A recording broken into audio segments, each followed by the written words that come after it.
ನಮಸ್ತೆ. ಇವತ್ತಿನ ಕ್ಲಾಸ್ನಲ್ಲಿ ಫಸ್ಟ್ ಪಿ ಯು ಸಿ ಸಂಬಂಧಪಟ್ಟ ಅಕೌಂಟ್ಸ್ ಮಾಡ್ತಾ ಇದ್ದೇನೆ. ಜನರಲ್ ಎಂಟ್ರೀಸ್ ಹೇಗೆ ಪಾಸ್ ಮಾಡೋದು ಅಂತ ಹೇಳಿ. ಇಲ್ಲಿ ಜನರಲ್ ಎಂಟ್ರೀಸಲ್ಲಿ ನಿಮಗೆ column date, particulars, ledger folio, debit and credit ಬರುತ್ತೆ. ಇಲ್ಲಿ ನಾನು ಪೆನ್ಸಿಲಲ್ಲಿ ಬರೆದು ನಿಮಗೆ ಇದಕ್ಕೆ ನಾನು ಕ್ವಶನನ್ನು ಎಕ್ಸ್ಪ್ಲೇನ್ ಮಾಡಲಿಕ್ಕೆ ಅಂತೇಳಿ ಬರೆದದ್ದು. ಆನ್ಸರ್ ಮಾತ್ರ ನಾನು ಪೆನ್ನಲ್ಲಿ ಬರೆದಿದ್ದೇನೆ. ಫಸ್ಟ್ ನೋಡಿ, ಬಿಸ್ನೆಸ್ ಸ್ಟಾರ್ಟೆಡ್ ವಿತ್ ಕ್ಯಾಶ್ ₹75,000. ಇಲ್ಲಿ ಸ್ಟಾರ್ಟೆಡ್ ಮತ್ತು ಕಮೆನ್ಸ್ಡ್ ಬರುವಾಗ ಯಾವಾಗಲೂ ಕ್ಯಾಪಿಟಲ್ ಬರಬೇಕು. ವಿತ್ ಕ್ಯಾಶ್, ಇಲ್ಲಿ ಹಣವನ್ನು ಯೂಸ್ ಮಾಡಿಕೊಂಡು ಅವರು ಏನು ಮಾಡಿದ್ದಾರೆ, ಬಿಸ್ನೆಸ್ಸನ್ನು ಸ್ಟಾರ್ಟ್ ಮಾಡ್ತಿದ್ದಾರೆ. ಇಲ್ಲಿ ಯಾವುದೆಲ್ಲ ಎರಡು ಅಕೌಂಟ್ ಬರಬೇಕಂತ ಹೇಳಿದ್ರೆ, ಸ್ಟಾರ್ಟೆಡ್ ಬರುವಾಗ ಒಂದು ಕ್ಯಾಪಿಟಲ್ ಅಕೌಂಟ್ ಬರುತ್ತೆ, ಮತ್ತೊಂದು ಕ್ಯಾಶ್ ಅಕೌಂಟ್ ಬರುತ್ತೆ.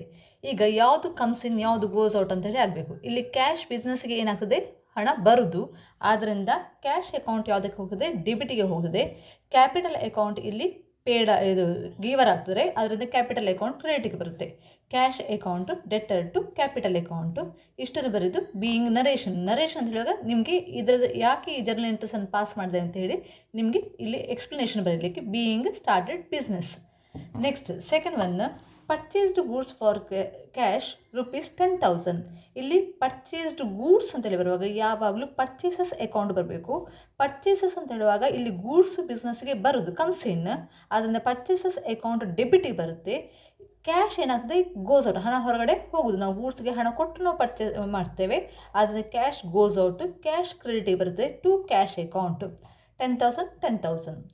ನೆಕ್ಸ್ಟ್ ಸೋಲ್ಡ್ ಗೂಡ್ಸ್ ಅಂತ ಹೇಳಿ ಕೊಡುವಾಗ ಅಲ್ಲಿ ಸೇಲ್ಸ್ ಅಕೌಂಟ್ ಬರುತ್ತೆ ಟು ಸ್ವಾತಿ. ಇಲ್ಲಿ ಕ್ಯಾಶ್ ಅಂತೇಳಿ ಮೆನ್ಷನ್ ಮಾಡಲಿಲ್ಲ, ಆದ್ದರಿಂದ Swathi is the receiver. Swathi ಇಲ್ಲಿ ಬರಬೇಕು, ಡೆಬಿಟಿ ಬರಬೇಕು. ಇಲ್ಲಿ ಗೂಡ್ಸ್ ಏನಾಗೋದು ಬಿಸ್ನೆಸ್ಸಿಂದ ಹೊರಗಡೆ ಹೋಗ್ತದೆ, ಆದ್ದರಿಂದ ಟು ಸೇಲ್ಸ್ ಯಾವಾಗಲೂ ಕ್ರೆಡಿಟಲ್ಲಿ ಬರುತ್ತೆ. Swathi account to sales account. Purchased furniture, ಇಲ್ಲಿ ಗೂಡ್ಸ್ ಪರ್ಚೇಸ್ ಮಾಡಿದಲ್ಲ, ಗೂಡ್ಸ್ ಪರ್ಚೇಸ್ ಮಾಡಿದರೆ ಮಾತ್ರ ಅಲ್ಲಿ ಪರ್ಚೇಸಸ್ ಅಕೌಂಟ್ ಬರೋದು. ಇಲ್ಲಿ ಫರ್ನಿಚರನ್ನು ಪರ್ಚೇಸ್ ಮಾಡಿದ್ದು, ಆದ್ದರಿಂದ ಫರ್ನಿಚರ್ ಅಕೌಂಟ್ ಬರುತ್ತೆ, ಮತ್ತೊಂದು ಕ್ಯಾಶ್ ಅಕೌಂಟ್ ಬರುತ್ತೆ. ಫರ್ನಿಚರ್ ಬಿಸ್ನೆಸ್ಸಿಗೆ ಕಮ್ಸ್ ಇನ್, ಕ್ಯಾಶ್ ಬಿಸ್ನೆಸ್ಸಿಂದ ಗೋಸ್ ಔಟ್, ಆದ್ದರಿಂದ ಫರ್ನಿಚರ್ ಕಮ್ಸ್ ಇನ್ ಆದ ಕಾರಣ ಇದು ಡೆಬಿಟಿ ಬರಬೇಕು. Furniture account debtor to cash goes out to cash account. Cash received, ಇಲ್ಲಿ ಕ್ಯಾಶ್ ರಿಸೀವ್ಡ್ ಅಂತ ಹೇಳುವಾಗ ಒಂದು ಕ್ಯಾಶ್ ಅಕೌಂಟ್ ಬರ್ತದೆ from Swathi. Swathi is the giver, ಆದ್ದರಿಂದ ಕ್ಯಾಶ್ ಅಕೌಂಟು ಡೆಬಿಟಿಗೆ ಬರಬೇಕು, ಸ್ವಾತಿ ಕ್ರೆಡಿಟಿಗೆ ಬರಬೇಕು. Cash account debtor to Swathi account. Next paid salary ₹1,500. ಸ್ಯಾಲರಿಯನ್ನು pay ಮಾಡಿದ್ದಾರೆ. ಸ್ಯಾಲರಿ ಪೇ ಯಾವಾಗಲೂ ನಾವು ಏನು ಮಾಡ್ತೇವೆ, ನಾಮಿನಲ್ ಅಕೌಂಟ್ ಸ್ಯಾಲರಿ ಅದು ಕ್ಯಾಶ್ ಮುಖಾಂತರವೇ ಹೋಗೋದು, ಕ್ಯಾಶ್ ಗೋಸ್ ಔಟ್, ಆದ್ದರಿಂದ ಸ್ಯಾಲರಿ ಅಕೌಂಟ್ ಎಕ್ಸ್ಪೆನ್ಸಸ್ ಡೆಬಿಟಿ ಬರುತ್ತೆ. Salary account debtor to cash account. Next second one ಪ್ರಾಬ್ಲಮಲ್ಲಿ ಕಮೆನ್ಸ್ಡ್ ಬಿಸ್ನೆಸ್ ನೋಡಿ. ಇಲ್ಲಿ ಕಮೆನ್ಸ್ಡ್ ಬಿಸ್ನೆಸ್ ಅಂತೇಳಿ ಬರುವಾಗ ಅಲ್ಲಿ ಯಾವುದು ಬರಬೇಕು, ಯಾವಾಗಲೂ ಕ್ಯಾಪಿಟಲ್ ಅಕೌಂಟ್ ಬರಬೇಕು. ಕ್ಯಾಪಿಟಲ್ ಅಕೌಂಟ್ ಯಾವಾಗಲೂ ಕ್ರೆಡಿಟಲ್ಲಿ. ವಿತ್ ಕ್ಯಾಶ್ 1,75,000 ಆ್ಯಂಡ್ ಬಿಲ್ಡಿಂಗ್ ₹1,00,000 ಅಂತ ಹೇಳಿ ಕೊಟ್ಟಿದ್ದಾರೆ. ಇಲ್ಲಿ ಕ್ಯಾಶ್ ಮತ್ತು ಬಿಲ್ಡಿಂಗ್ ಎರಡೂ ಕೂಡ ಏನಾಗಿದೆ, ಬಿಸ್ನೆಸ್ಸಿಗೆ ಕಮ್ಸ್ ಇನ್. ಇದನ್ನು ಕಂಪೌಂಡ್ ಎಂಟ್ರಿ ಅಂತ ಹೇಳ್ತೇವೆ ನಾವು. ಇಲ್ಲಿ ಎರಡು ಎಂಟ್ರೀಸಲ್ಲಿ ಪಾಸ್ ಆಗ್ತಾ ಉಂಟಲ್ವ, ಆದ್ದರಿಂದ cash account debtor to debtor, building account debtor to capital account. ಇದೆರಡೂ ಕೂಡ ಕಮ್ಸ್ ಇನ್, ಅದರಿಂದ ಡೆಬಿಟಿ ಬರುತ್ತೆ, capital the giver. Next goods purchased ಅಂತೇಳಿ ಬರುವಾಗ ಯಾವಾಗಲೂ ಪರ್ಚೇಸಸ್ ಅಕೌಂಟ್ ಬರುತ್ತೆ. For cash goes out, purchases account debtor to cash account. Sold goods ಅಂತೇಳಿ ಕೊಡುವಾಗ ಅಲ್ಲಿ ಸೇಲ್ಸ್ ಅಕೌಂಟ್ ಬರುತ್ತೆ, ಕ್ರೆಡಿಟಿಗೆ ಬರ್ತದೆ. Sales account goes out. Ramesh the receiver, personal account ಅಲ್ವಾ, ಆದ್ದರಿಂದ ರಮೇಶ್ ದ ರಿಸೀವರ್, ಆದ್ದರಿಂದ ಡೆಬಿಟಲ್ಲಿ ಬರುತ್ತೆ. Ramesh account debtor to sales account.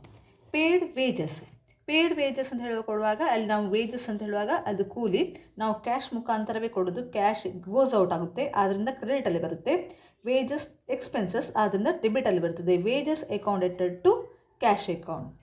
Sold goods, ಇಲ್ಲಿ ಸೋಲ್ಡ್ ಗೂಡ್ಸ್ ಬರುವಾಗ ಯಾವಾಗಲೂ ಸೇಲ್ಸ್ ಅಕೌಂಟ್ ಬರುತ್ತೆ. ಸೇಲ್ಸ್ ಅಕೌಂಟ್ ಯಾವಾಗಲೂ ಕ್ರೆಡಿಟಲ್ಲಿ ಬರ್ತದೆ, goes out, goods goes out, ಬಿಸ್ನೆಸ್ಸಿಂದ ಹೊರಗಡೆ ಹೋಗೋದು. ಕ್ಯಾಶ್ ಕಮ್ಸ್ ಇನ್, ಅದರಿಂದ cash account debtor to sales account.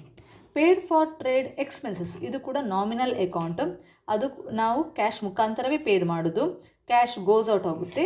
Trade expenses account debtor to cash account. ಇಲ್ಲಿ ಒಂದು important, cash received from Ramesh 29,500, discount allowed ₹500. ಇಲ್ಲಿ ನಾವು ಕ್ಯಾಶ್ ಅನ್ನು ರಮೇಶಿಗೆ ಕೊಡಬೇಕಿತ್ತು, ಅದರಲ್ಲಿ ನಾವು ಕೊಟ್ಟು ಅವನಲ್ಲಿ ಏನು ಮಾಡಿದೆ, ನಮಗೆ ಅಮೌಂಟನ್ನು ಡಿಸ್ಕೌಂಟ್ ಕೊಡ್ತಾನೆ. ಆದ್ದರಿಂದ ಇಲ್ಲಿ cash account debtor, discount account debtor to Ramesh account. ಎಲ್ಲಿ ಕ್ಯಾಶ್ ಬರ್ತದೆ ಅಲ್ಲಿ ನಿಮಗೆ ಡಿಸ್ಕೌಂಟ್ ಅಕೌಂಟ್ ಸಹ ಬರುತ್ತೆ. ಇದು ನಮಗೆ ಏನಾಗ್ತದೆ, ನಾವು ಕ್ಯಾಶನ್ನು ರಿಸೀವ್ ಮಾಡುವಾಗ, ನಾವು ಡಿಸ್ಕೌಂಟ್ ಕೊಡುವಾಗ ಅಲ್ಲಿ ನಮಗೆ ಡಿಸ್ಕೌಂಟ್ ಏನಾಗ್ತದೆ, ಎಕ್ಸ್ಪೆನ್ಸಸ್ ಆಗ್ತದೆ, ಆದ್ದರಿಂದ ಡೆಬಿಟಿ ಬರುತ್ತದೆ. Cash comes in, Ramesh giver, ಆದ್ದರಿಂದ ಕ್ರೆಡಿಟ್ ಹೋಗ್ತದೆ. ಕ್ಯಾಶ್ ಅಕೌಂಟ್ ಎಟ್ ಡಿಸ್ಕೌಂಟ್ ಅಕೌಂಟ್ ಎಟ್ to Ramesh account. Goods purchased from Sudhir, ಇಲ್ಲಿ ಗೂಡ್ಸ್ ಪರ್ಚೇಸ್ಡ್ ಆಗಿದೆ, ಆದ್ದರಿಂದ ಅಲ್ಲಿ ಏನು ಬರ್ತದೆ, ಪರ್ಚೇಸಸ್ ಅಕೌಂಟ್ ಬರುತ್ತೆ. From Sudhir, Sudhir the giver, ಆದ್ದರಿಂದ ಟು ಸುಧೀರ್ ಅಕೌಂಟಲ್ಲಿ ಬರುತ್ತೆ. ಕಾರ್ಟೇಜ್ ಪೇಯ್ಡ್, ಇಲ್ಲಿ ಕಾರ್ಟೇಜ್ ಪೇಯ್ಡ್ ಕೂಡ ಕಾರ್ಟೇಜ್ ಇದೇನಾಗ್ತದೆ ನಿಮಗೆ ಇಲ್ಲಿ ಎಕ್ಸ್ಪೆನ್ಸಸ್ ಆಗ್ತದೆ, ನಾವು ಕ್ಯಾಶ್ ಮುಖಾಂತರ ಕೊಡೋದು. ಕ್ಯಾಶ್ ಇಲ್ಲಿ ಗೋಸ್ ಔಟ್, ಆದ್ದರಿಂದ ಟು ಕ್ಯಾಶ್. ಕಾರ್ಟೇಜ್ ಇಲ್ಲಿ ಎಕ್ಸ್ಪೆನ್ಸಸ್, ಆದ್ದರಿಂದ ಡೆಬಿಟಿ ಬರುತ್ತೆ. Cartage account to cash account. Drew cash for personal use, ಇಲ್ಲಿ ಪರ್ಸ್ನಲ್ ಯೂಸ್ ಅಂತ ಹೇಳಿ ಕೊಡುವಾಗ ಯಾವಾಗಲೂ ಡ್ರಾಯಿಂಗ್ ಅಕೌಂಟ್ ಬರುತ್ತೆ. ಡ್ರಾಯಿಂಗ್ ಯಾವಾಗಲೂ ಡೆಬಿಟಲ್ಲಿ ಬರುತ್ತೆ. Drawing account to cash goes out ಆಗುತ್ತೆ, ಆದ್ದರಿಂದ to cash account. Next important ನೋಡಿ, goods used for household purpose, ನಮ್ಮ ಮನೆಯ ರೀಸನಿಗೋಸ್ಕರ ನಾವೇನು ಮಾಡಿದೆ, ಗೂಡ್ಸನ್ನು ಯೂಸ್ ಮಾಡ್ತಾ ಇದ್ದೇವೆ. ಆದ್ದರಿಂದ ಇಲ್ಲಿ ಹೌಸ್ ಹೋಲ್ಡ್ ಪರ್ಪಸ್ ಅಥವಾ ಪರ್ಸನಲ್ ಪರ್ಪಸ್ ಬರುವಾಗ ಯಾವಾಗಲೂ ಡ್ರಾಯಿಂಗ್ ಅಕೌಂಟ್ ಬರುತ್ತೆ. ಡ್ರಾಯಿಂಗ್ ಯಾವಾಗಲೂ ಡೆಬಿಟಲ್ಲಿ. ಡ್ರಾಯಿಂಗ್ ಅಕೌಂಟ್ ಟು ಇಲ್ಲಿ ಪರ್ಚೇಸಸ್, ಇಲ್ಲಿ ನಮಗೇನಾಯಿತು, ಕಡಿಮೆ ಆಯಿತು, ಆದ್ದರಿಂದ ಪರ್ಚೇಸಸ್ನ ನಾವೇನು ಮೈನಸ್ ಮಾಡಲಿಕ್ಕಿರೋದು, ಆದ್ದರಿಂದ ಪರ್ಚೇಸಸ್ ಇಲ್ಲಿ ಕ್ರೆಡಿಟಲ್ಲಿ ಬರುತ್ತೆ.